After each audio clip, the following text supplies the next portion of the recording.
काली पहाड़ी का आखिरी मोड़। देहरादून के पास एक पुराना पहाड़ी रास्ता है। लोग उसे काली पहाड़ी का रास्ता कहते हैं। आधिकारिक नक्शों में ये नाम नहीं मिलता, पर पहाड़ों में रहने वाले बुजुर्ग बताते हैं कि यहाँ कई हादसे हुए हैं। उसी रास्ते पर घटी एक घटना आज भी स्थानीय लोगों की रूह कँपा देती है। दिसंबर की ठंड भरी एक रात, हरिद्वार से मसूरी जाने वाली आखिरी बस में सिर्फ 8 लोग सवार थे। उनमें एक था अंकुर, जो पहली बार उस पहाड़ी रास्ते से अकेले यात्रा कर रहा था। ड्राइवर बुजुर्ग पर बेहद शांत स्वभाव का आदमी था। उसके चेहरे पर एक अजीब सा तनाव था, पर वो कुछ बोल नहीं रहा था।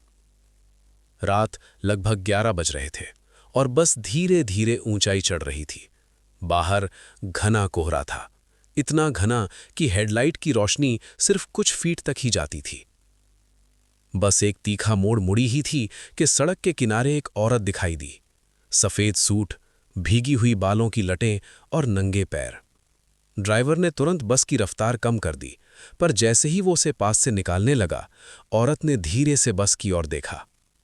उसकी आंखें एकदम काली, बिना किसी सफेदी के। अंकुर को लगा कि शायद वो भटक गई होगी, पर बस के अंदर बैठे 2-3 बुजुर्ग मुसाफिर एक दूसरे को घूर कर फुसफुसाने लगे। किसी से बात मत करना, आगे मत देखना। ड्राइवर ने बस का दरवाजा खोलने की कोशिश तक नहीं की। बस बढ़ती रही, पर अगले कुछ मिनट में सभी को महसूस हुआ कि उस औरत का चेहरा अभी भी उसी दिशा में था, जैसे वो आंखें तक बिना झपकाए बस के अंदर झांक रही हो। कुछ आगे जाकर बस एक लंबे मोड़ पर पहुंची। अचानक बस के पिछले हिस्से से एक धमाके जैसी आवाज आई, धड़ाम। अंकुर पीछे की ओर भागा।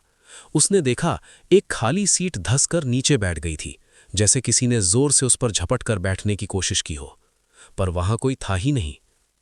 ठंड इतनी थी कि सबके मुंह से भाप निकल रही थी, लेकिन उस सीट के आसपास भाप नहीं बन रही थी, मानो वहां तापमान ही कुछ और हो। इसी बीच बस के ऊपर से किसी के दौड़ने जैसा शोर सुनाई देने लगा, थप थप थप। पहाड़ों में कभी कभी बंदर ऐसा करते हैं, पर यह शोर इंसान के पैरों जैसा था। ड्राइवर ने दबी आवाज में कहा, अगर वो ऊपर आ गई तो हम बचेंगे नहीं। काली पहाड़ी पर एक पुरानी सुरंग है जो अब आधी टूटी हुई है। जैसे ही बस उसमें घुसी, बाहर की हवा का शोर गायब हो गया। बस के अंदर एक घुटन सी महसूस होने लगी। बूढ़ी औरत जो सामने बैठी थी अचानक कांपते हुए बोली, अब वो यहीं है, बस के अंदर। अंकुर ने नजर घुमाई। आखिरी सीट पर, जहां थोड़ी देर पहले कोई नहीं था, अब एक आकृति बैठी थी। सफेद कपड़े, झुके हुए कंधे और चेहरे पर उलझे बाल। पर सबसे डरावना था, उसकी गर्दन का कोना उल्टी दिशा में मुड़ा हुआ था। बस जैसे ही सुरंग के बीच पहुंची, हेडलाइट झिलमिलाई और आकृति थोड़ी थोड़ी साफ होने लगी। शरीर वहीं था, लेकिन पैर उल्टी तरफ मुड़े हुए थे, जैसे पीछे की ओर भाग कर आई हो। ड्राइवर चिल्लाया, आंख मत मिलाना, पर बहुत देर हो चुकी थी।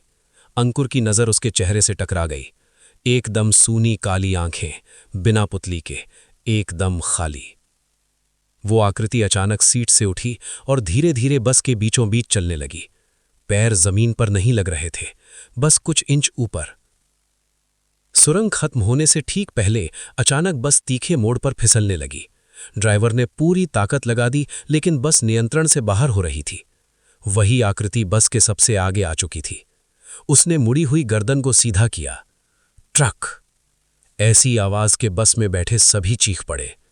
आकृति दरवाजे के बिल्कुल पास झुककर बोली, अब उतर जाओ। बस मोड़ से फिसलने वाली थी कि उसी पल आकृति गायब हो गई। ड्राइवर ने किसी तरह बस को रोक लिया। सभी लोग सिसक रहे थे, कांप रहे थे। अगले दिन सुबह पता चला, उसी मोड़ पर 5 साल पहले एक औरत की मौत हुई थी, जिसकी गर्दन और पैरों की हड्डियां बुरी तरह उल्टी दिशा में मुड़ गई थी। वो बस के बाद में आने वाले वाहनों को रोकने की कोशिश करती थी, पर लोग उसे भूत समझ लेते थे। फिर धीरे धीरे उसके बारे में कहानियां फैल गईं कि वो उस मोड़ पर आने वाली हर बस में अंदर चढ़ जाती है, ताकि लोगों को उसी हादसे से बचा सके जिससे उसकी खुद की मौत हुई थी। पर जो उसकी आंखों में देखते हैं, वो कई दिनों तक सो नहीं पाते। अंकुर भी महीनों तक डर के मारे रात में बाहर नहीं निकल पाया। उसके सपनों में वही खाली काली आंखें दिखाई देती थीं। और आज भी अगर आप दिसंबर की रात में काली पहाड़ी से गुजरें, तो लोग कहते हैं बस की छत पर किसी के दौड़ने की हल्की हल्की आवाजें आती हैं।